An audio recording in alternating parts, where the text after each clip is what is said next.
Welcome to Dharma Bums, everyone. Anyone first time here? Anyone new to meditation?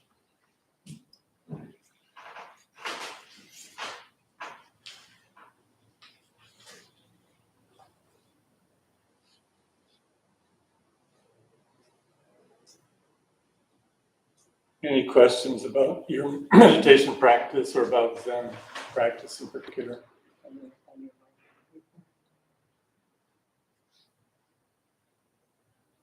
We'll sit for a few minutes just to start with here while people come in.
Any questions or comments?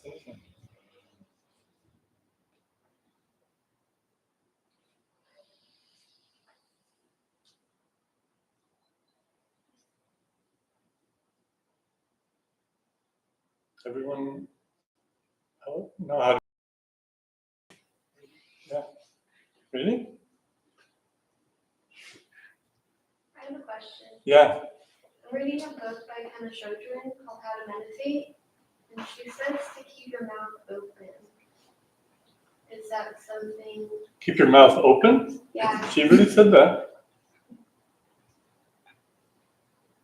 Sorry. No? She really said that. Yeah, she did. Huh. I don't know what to say. Pema Chodron's great. I don't. Breathing through your mouth? Yeah, she says you want airflow through your nose and your mouth. Say it again. She says you want airflow through your nose and your mouth. You want to close. Airflow. You want your airflow. Through your nose and your mouth.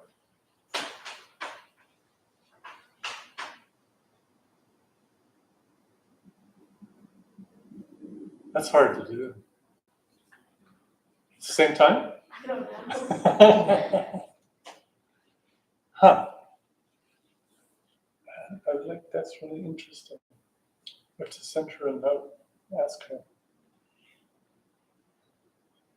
Because I don't know any Buddhist school that suggests that, including Tibetan Vajrayana.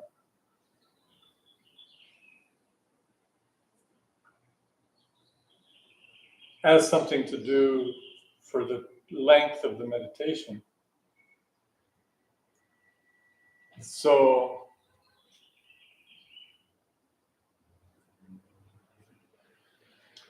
yeah, in meditation,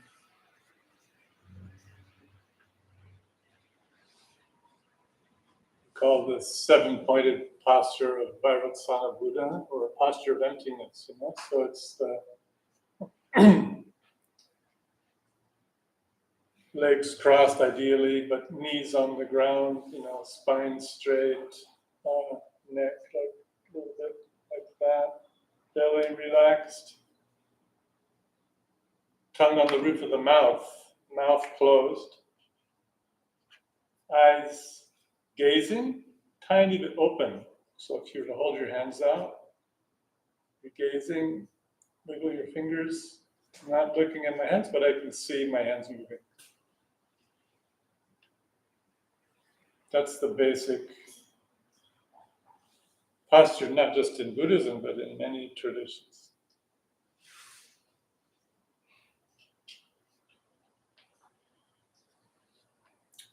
Within that, we can experiment a little and just get to know how these seemingly little things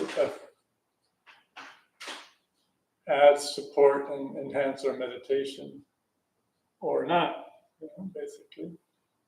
Americans generally struggle a lot with the eyes open thing.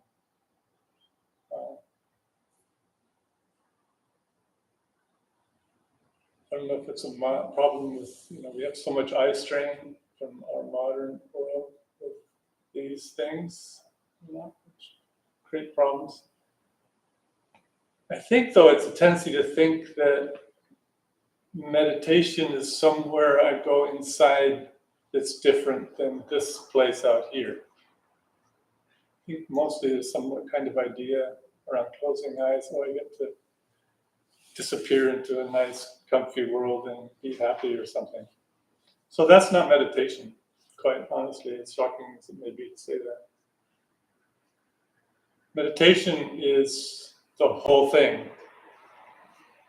All of our sensations, all our perceptions, all of our memories, all our anticipations, all our mental constructions. Meditation includes the whole thing. Nothing's left out. We're not trying to escape somewhere.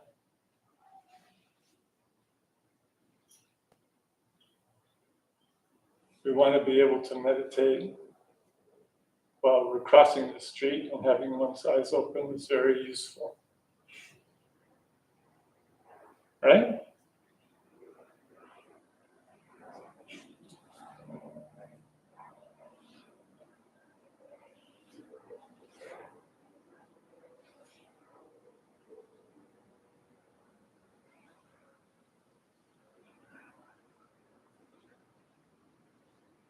You can experiment eyes open, eyes closed. So eyes closed, mostly you get sleepy or start thinking a lot with eyes closed.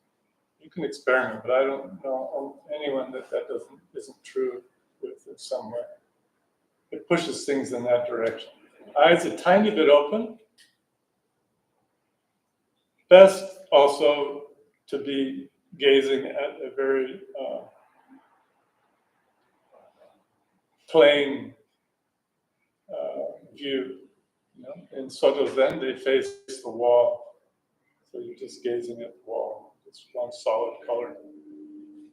Rinzai Zen, they face inside, but still the Zendo floor is pretty empty of stuff, you know, so you're not distracted much. In Dzogchen, they might not gaze down, but gaze out, but then in those practices in Tibetan Buddhism, you're gazing at a vast horizon from a mountaintop or over the ocean or something like that. These help support, you can say, the roadway to our inherent Buddha nature. This is in the present time awareness, and these small postural things help support accessing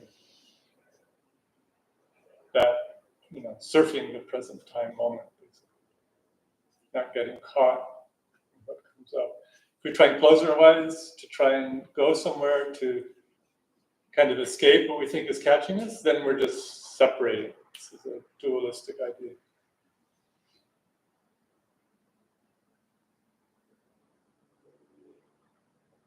So then, mouth open.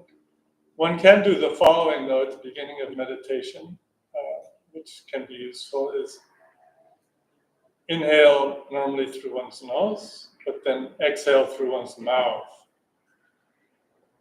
Everyone maybe try that. So do that 3 times. Inhale completely through your nose, and then exhale through your mouth.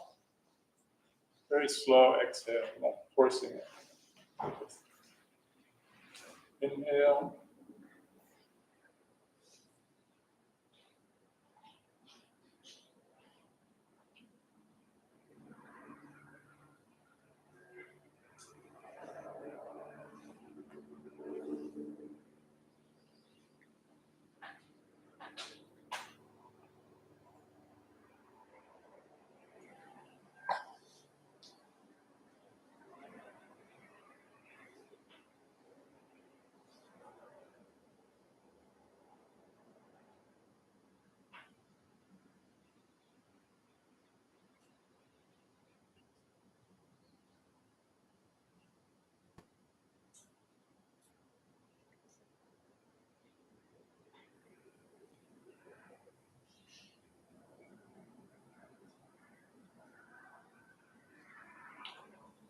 So doing that kind of breathing just 2 or 3 times at the beginning of meditation, kind of, at least I notice it's very relaxing. It helps dissolve, I don't know what, the little graspy things. I don't know. But other than that, I think best to, you know, tongue on roof of mouth, mouth closed, breathe, inhale, exhale through the nose. Tongue on the roof of the mouth. This is not just in Buddhism, this is in traditional Chinese medicine theory, so in yogic practices in India too. So this links the circulating channel in the body through the tongue to the roof of the mouth.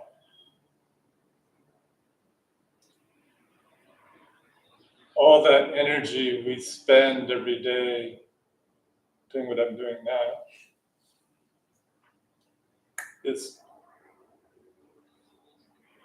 circulated inside them. It takes a lot of speaking, expressing this energy, close that door. Also, it's true. It's done in Taoism, Taoist meditation, in Indian practices, and Buddhist practices. So and this is not meditation in itself, but it helps support meditative practice.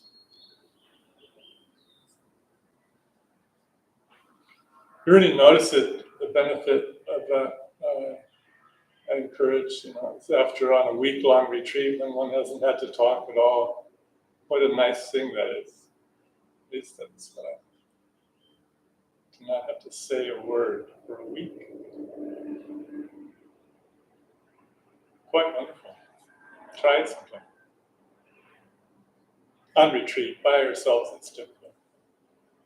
In group retreat, it's not difficult.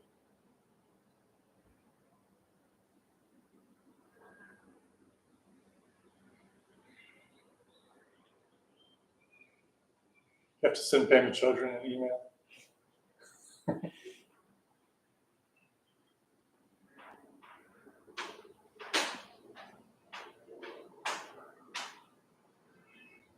Any other questions, or does that make sense to everyone? Things to experiment with, try out.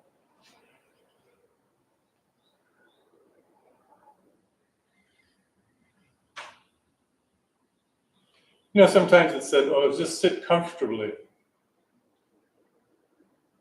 to meditate. Then we have to think, well, what does that mean? Be comfortable sitting.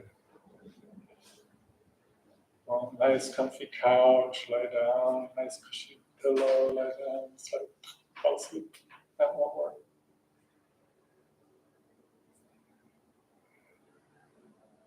Maybe it's extremely advanced practitioner that would work. You have to be really, really, really there without any effort.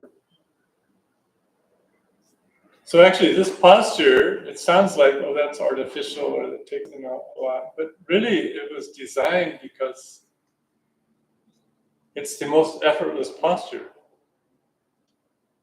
Body, gravity, form, position, balance point.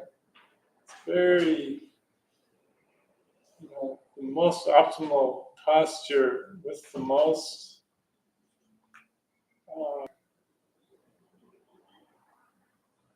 balanced effort to hold posture is this posture. Believe it or not, this is my take on it. And that's to explore it, movement, things, body movement, awareness. So this is the optimum body awareness posture.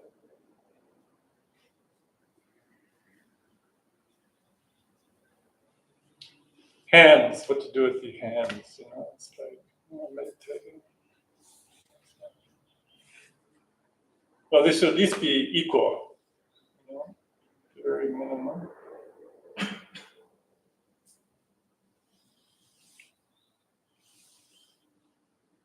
Shoulders relax. And Zen, we make a mudra like this, or like this, either way.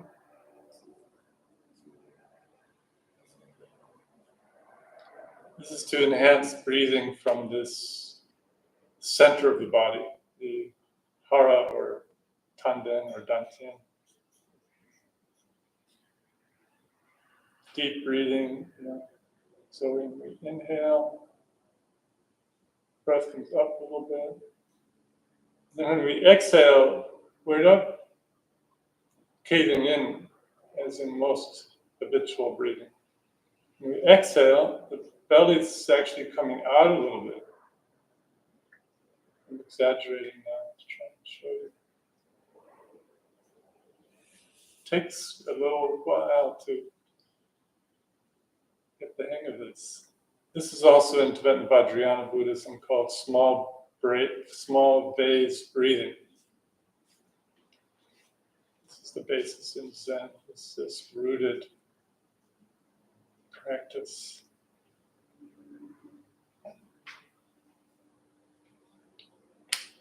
This helps also a lot as a support for our practice. And after a while, you'll notice little things like your hands might get warm. Anyone notice that?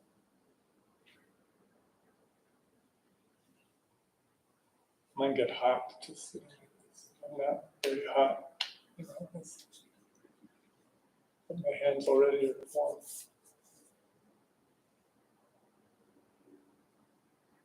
Not trying to do anything, just letting them do it.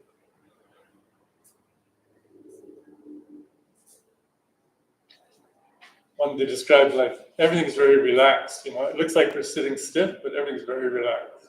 So like they describe as if you have an egg under each arm. So it's too tight, they break. If it's too loose, they fall. So it's just relaxed there. It's like a single pivoting line at the center of one's body. And then rooted here and there.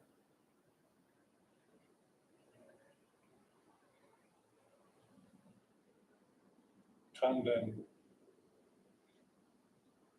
So we're breathing like, again, they've both done this before. We just don't remember. I would say this every time. H2, belly breathing, gazing. The whole world is enveloped in awareness. We're re-engaging our H2 awareness. So in that sense, there's a lot of meditation says, follow your breathing. It's not quite right. We're not chasing after our breathing. We're being breathing. It's better. So our awareness and our breathing in our body, we get as close together as possible. This body and breathing, right? One thing or two things?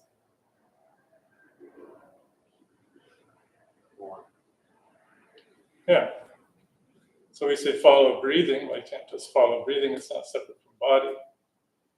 Then body and breathing and awareness.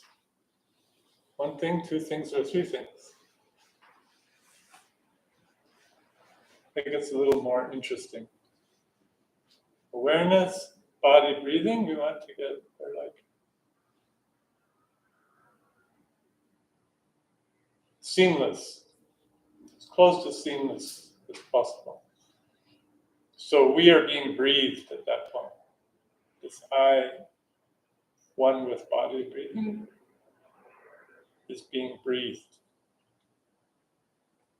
by something bigger.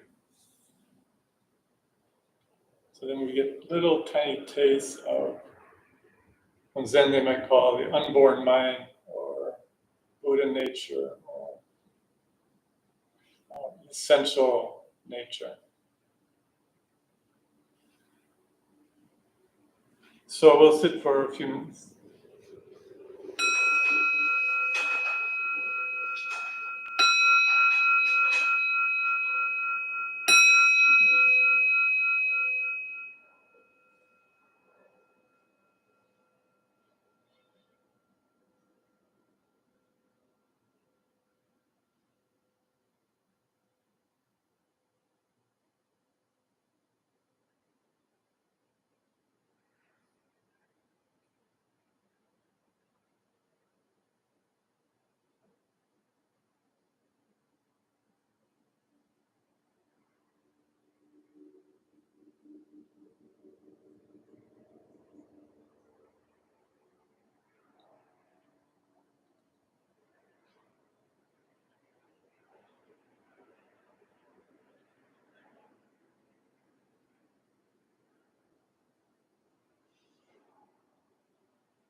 couple of good books to always read. Zen Mind, Beginner's Mind by Suzuki Roshi. Anyone read that too? Founder of San Francisco Zen Center. Short talks on Zen practice, meditation. Buddha for You bookstore has available. Easy because you can read like 1, 2, 3 pages in a few minutes, and then every day gives one something to carry around and think and reflect on during the day.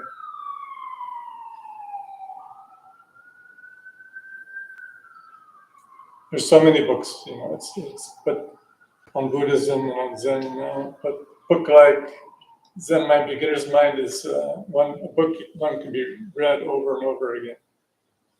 And years and years and years, reread. There are different kinds of books, but it's one of those books like that for practice.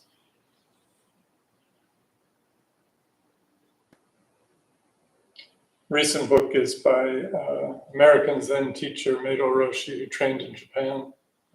Hidden Zen is very good for understanding the various practices around, you could call yogic Zen, breathing, body awareness, integration. Any questions, comment, anything?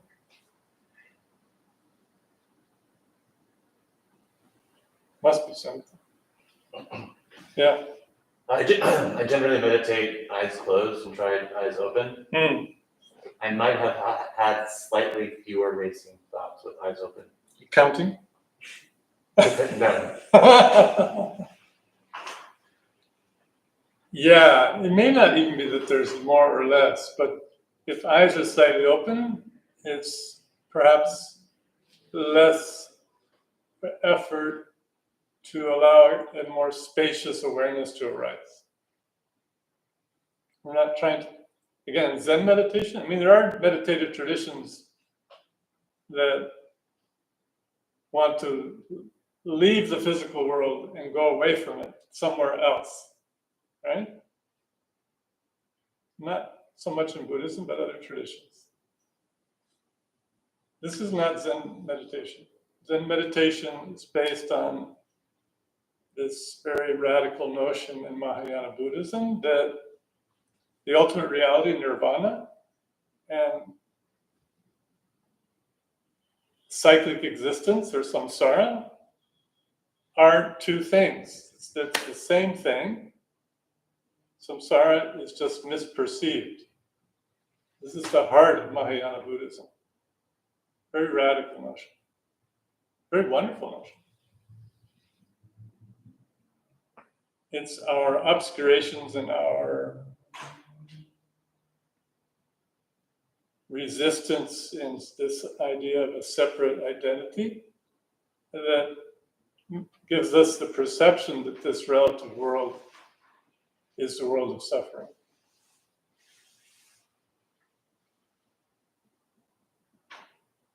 Hence, eyes open. Senses are open, ears are open, smelling's open, body sensations open.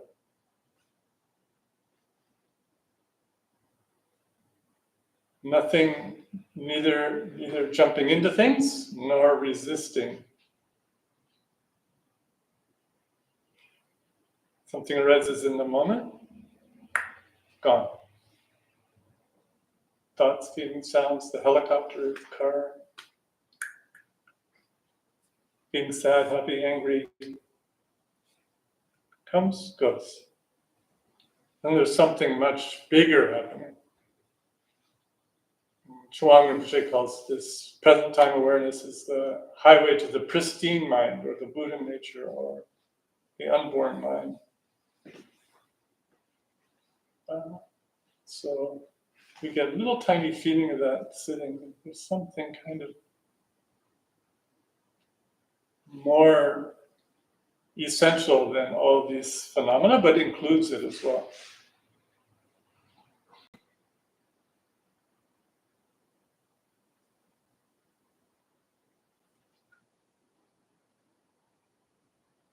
Yeah, so experiment to see what happens. Eyes open, eyes closed. But just gazing, not focusing on something. Cutting past the need to like define name, oh, I'm hitting the bell. It's just sound.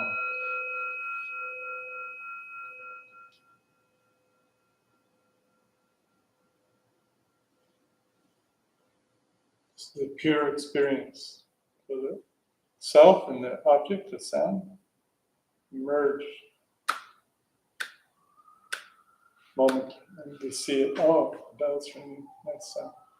Then sound.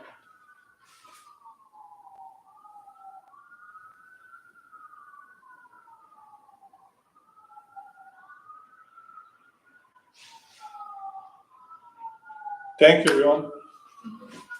Yeah. Thank you.